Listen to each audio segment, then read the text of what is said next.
Morning, everyone. I love Joel's optimism.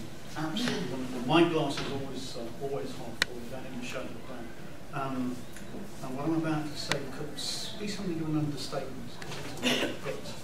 And to misquote the Apollo 13 mission, it's charities, we have a problem.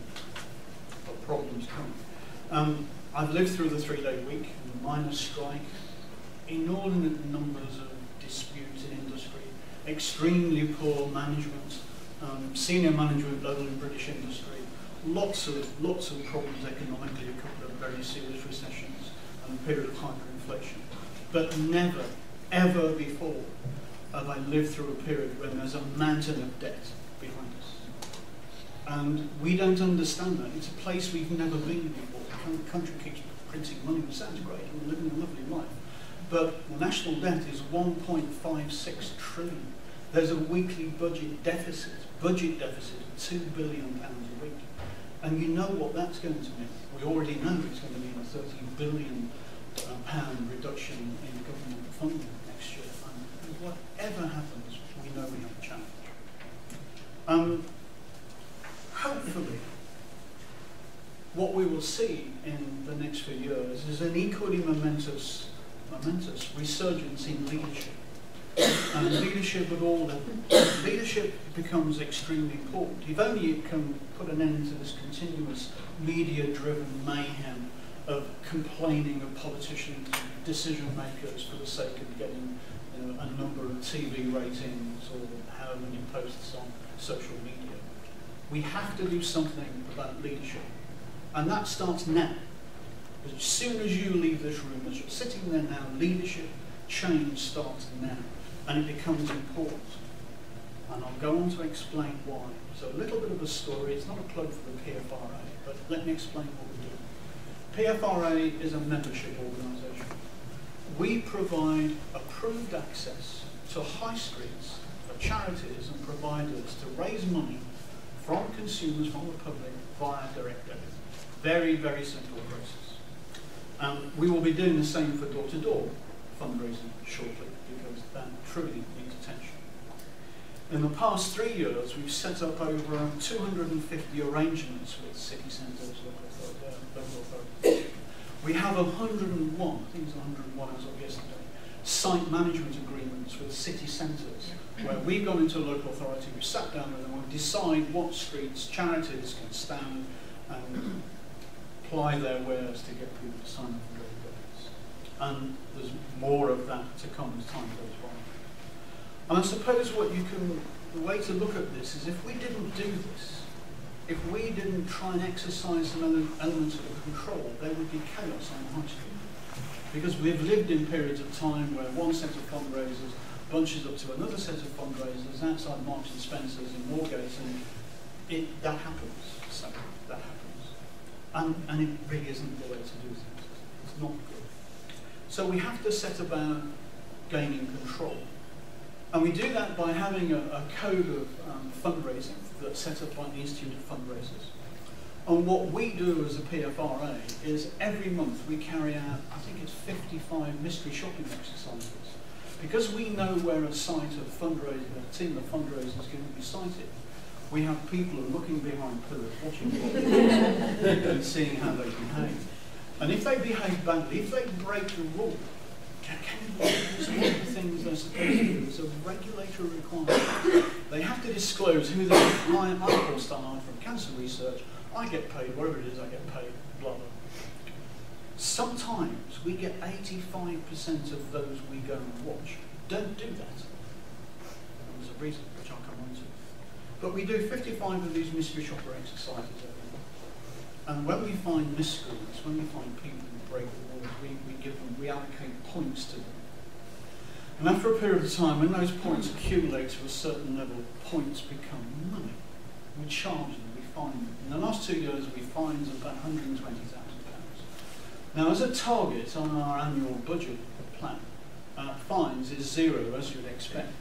So we're looking at ways, and we are actually spending that money back into the process of making regulation work. So there's lots of training and things that don't happen in the future. And we don't do this alone. We do this very, very carefully and very closely with the Institute of Fundraising, and the Fundraising Standards Board. And that process of collectivism will only get better. But as the pressure, for all the reasons the other two speakers have mentioned this morning, as the pressure mounts to raise more and more money, I call that competition. In my world of banking, and that's severe competition. People cut corners, and only this week we've done a survey of some of our members' fundraising teams, because we want to know, why don't you disclose who you are? Why do you run after that man down the street going, oh, you should give us money, and generally misbehave? Because that's not allowed. Why do you do that? You know what the answer is? Pressure. Because the boss is going, we need to raise money, we need to raise money. And these dear people who do get paid for this, but they stand in all kinds of weather, they're not skilled, they're not driven with the skills necessarily to do that job as it should be done, as is acceptable to the public at large. So there's a big sales sort of development process. In my world, I call that sales development, that needs doing. And many organisations do that. Please forgive me, I'm not saying that training doesn't happen, but it does. But not everywhere. Those that can afford it do. Not so long ago, the problem of complaints in the streets came to such a head that the government got really upset because MPs and the Cabinet Office were being moaned at by MPs or directly by constituencies to MPs about the number of misbehaviour incidents on the street. That coincided with the government asking Lord Hodgson to review the 2006 chapter. The outcome of Lord Hodgson, and another piece of work we commissioned with PwC, was that there really should be one regulatory body. Instead of having the IOF and the PFRA and IFRA, there should be one. And Lord Hodgson sat in my office and asked me if I thought this was a good idea. Are you going to do this? Are you going to do this? Well, we're not going to do it. It's a great idea. If you were starting from now, that's a brilliant idea. Having one organisation is a stunning idea. To do that now will have consequences. And the consequences are, we're on a 3-year programme of development at the PFRA. We're putting things, money and time and resources in place to achieve things, to stop the complaints. You try and merge 3 organisations on a whim, you will delay that process. Because not only we're doing that, the FRSB are doing that, and the IOF are doing that. So instead, when we have to sit in front of a select committee in Parliament in a couple of years' time, to tell them what we've been doing, what good boys and girls we are, the message, I hope, and the message as we stand here now talking about, is that the future direction of regulation is to one regulatory body. So it's an evolutionary process, it's not a revolution. You can't create a process to solve a problem. I think the government should learn. You can't create a process to solve a problem, because that doesn't always work. And there is some really good analogies in the regulatory world to prove that. I'm a bank manager, so that's where I started. I'm used to dealing with customers and working in society, because society, the people I serve in my bank, all my customers, often my friends. And one of the things that happened in 1986 had cataclysmic consequences. It's called the deregulation of financial services. And that meant a building society could now do what a bank does, and a bank could do what a building society does, and a building society could do what an insurance company does, and all that kind of stuff.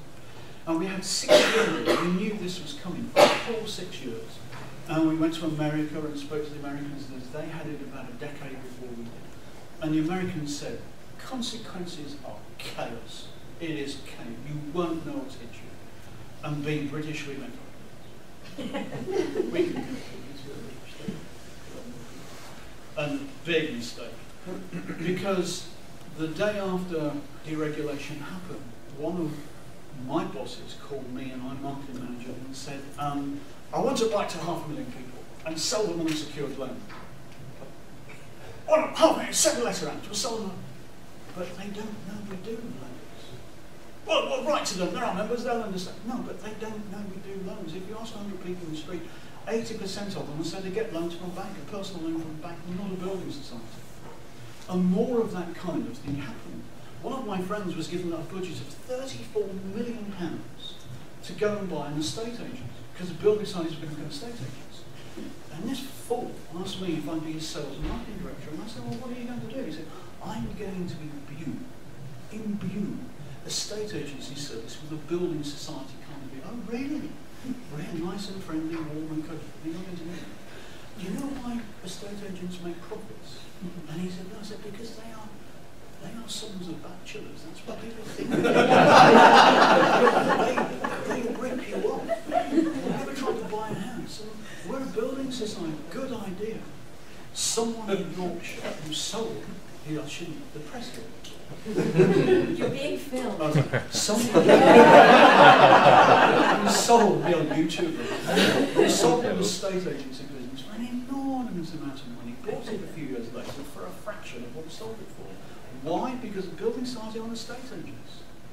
And that rule, that sort of learning about regulation is an issue. It's an issue about many other things. It's an issue about leadership and management. And it takes time. This is a real point I'm trying to get over. It's about time. Short-termism is our disease at the moment. We expect results too quickly. So you could imagine that financial services world where everyone's been selling everything to everybody else, and they keep people, geniuses like me, keep producing new products that are brilliant and the bestest thing ever, as Del Boy would say. And that gets confusing because the consumer doesn't get this. He's got other things in his life to worry about, like football and children. He doesn't worry about mortgages and interest rates. And we've had this massive cycle of effect that's caused confusion. And when you get confusion, you get all the problems that we suffer with. And you have to, whoa, stop that, slow that down. Banks have been in trouble because when a lot of my contemporaries reached the age of 50, the boss called me and said, you can't do this. Well, I can't afford it, can I? Why? Because we're going to give you 40, 60 years of your salary. 125 grand. Yeah, no problem. No problem. And they retired.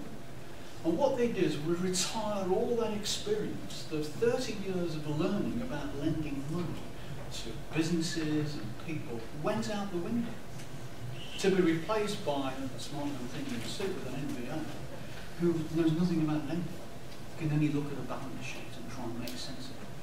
So it becomes a big issue. It's an issue for the learning in our sector. There is a parallel between charities, something Jill mentioned, about the warmth and the feeling and what charities mean to people, that heartfelt thing. The parallel was, your bank manager was like that years ago. The bank manager was the man you went and give all your problems to. You know, and he looked up. I'm going to lend you this money. You're going to pay me back, Sam. Otherwise, I'll go into trouble. And you did. That's what happened. But all that went out the window, and we fear, by the way we behave as charities and fundraising and a regulator, that we forget the beneficiary and the donors. Every time I have a meeting, they think I'm crazy, the FRSB, because I have this person sitting on my shoulder who's a beneficiary. And when Colin Lloyd or someone says something about what we're doing, I go, and that's this person, that's the beneficiary, that's the customer, as I call it. You have to think about that. So massive challenges, not many answers other than slow down.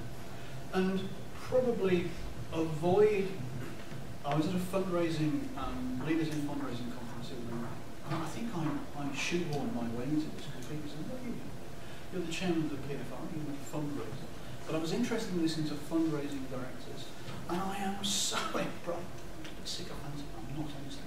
I am so impressed with fundraisers, because given they all compete for the same pot of money in the high street, they're sharing their strategies, and they're talking about what works, what doesn't work, how this works. And as a banker, well, that wouldn't happen in banking. People often get me to say, well, you come and talk about your strategy. I've worked at various organisations. When you come and talk about, really, that's the first sure way of getting the brown envelope as soon as I walk off the stage. You don't share strategies in my world, but you do. And everyone learns from that, and they are frighteningly good compared with their peers in other sectors of the economy. Wickedly good. So there's a lot to be done in regulatory terms. 1, to slow it down. 2, to make it work. 3, not to rush it, creating a process for the sake of doing so, because it's not the answer. And hopefully I'm giving you enough stimulus to throw at you. Thank you. Thanks very much.